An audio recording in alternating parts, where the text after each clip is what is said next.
Today I want to discuss Kamala Harris's policy towards energy and the environment. What we have seen in the past is Democrats consistently want to apply science and findings to policy to determine whether or not policy makes sense. What we also have found is that they don't believe all the people who possess the science. What we have discovered is that the energy and policy standards set by the Democratic Party and Kamala Harris are very, very detrimental to business. They want to stop what they consider pollution in business matters. The policies that they would impose great taxes and penalties on the working business community and would also make it impossible for businesses to continue. She's indicated that she would put us back in the Paris Accords. Paris Accords were horrible for the United States. The United States had to stop doing everything, and Russia and China didn't have to do anything, and it would be detrimental to us as a country. Totally kill jobs. That's what she's in favor of, that type of environmental policy. How is that in any way supported by the science? The United States does not possess the greatest pollution aspects in the environment. It's not the United States. China's probably 3-4 times worse than the United States. India is horrible when it comes to environmental protection. They pollute the water and they pollute the air, both of them. But they only talk about one thing, and that's the environmental impact that the United States creates. We have 330 million people in this country. We only possess approximately 20% of the people that live in the world. Actually, a little less than that.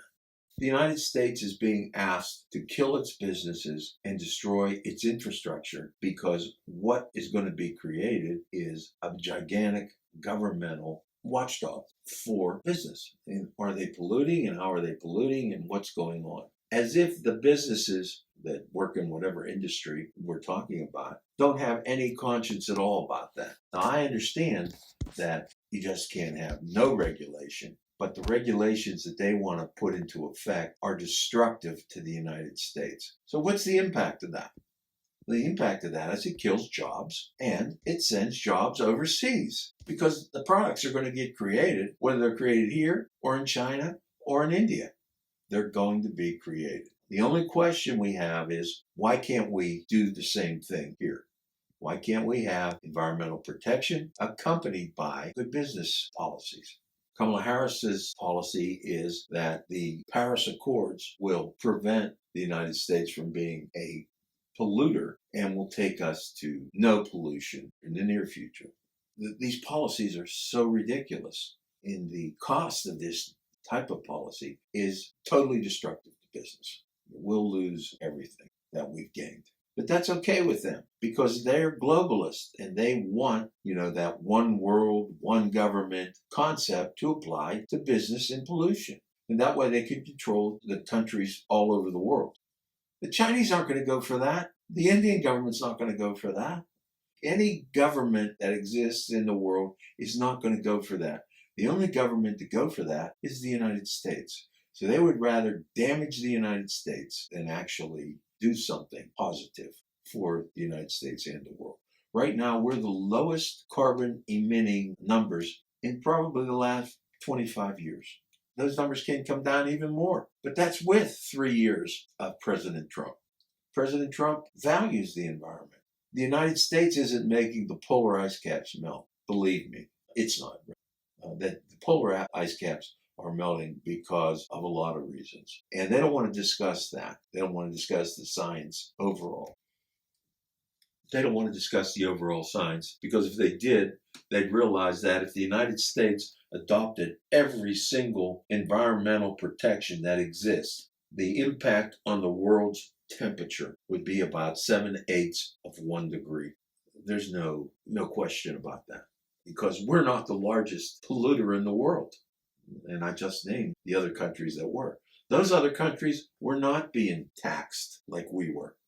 They weren't being destroyed. Their businesses weren't being destroyed like ours were. So what happens again? More jobs go overseas.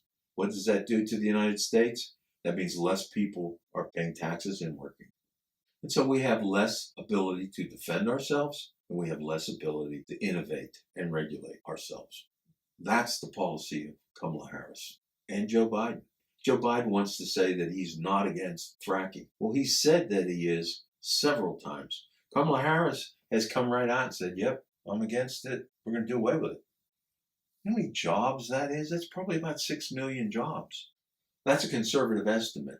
And what they're going to do is they're going to tax and regulate businesses out of existence. So they'll have no choice. They'll either go out of existence or leave the United States and go somewhere else. Go to Mexico or to India or to China. That's what happens. Everything that's been done so far by the Trump administration, the Democratic Party just totally has no use for. They want to change everything that's happened. And everything that's happened has really promoted business growth and job opportunities for the citizens of the United States. That's the key. Because when the citizens of the United States are all working, or a large portion of them are working, tax revenue goes up, the national debt goes down, and we can take money and spend it on clean energy. That's the answer. Not to just end it, it's to add it to the energy situation. There's no way you could create enough windmills to support the energy needs of the United States. It's just not possible. The question you have to ask yourself is, and I don't hear anybody putting that out there, is where are we getting the energy to support the windmills? Where are we getting the energy to support the electric cars? From the windmills? It's not happening. It's just not happening. But as soon as you break it down and ask yourself, how is this going to happen? It all falls apart. It doesn't make any sense. They're going to eliminate cows. They're going to eliminate things that everyday Americans use in their normal life. And they're going to take that away. Consequently, if you want this country to continue as the world power, you have to take the reins and bit out of its mouth that the Democrats want to impose.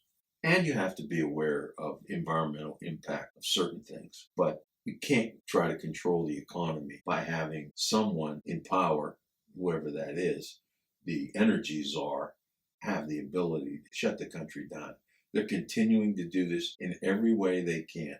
And whether it's with COVID or whether it's with some other form of negative impact that's being placed against the United States, it's all about control and power. Don't be fooled. Make the right choice. A vote for Joe Biden is actually a vote for Kamala Harris. Vote to re-elect President Donald Trump. For more information and videos like this, visit www.reelectdonaldtrump.net.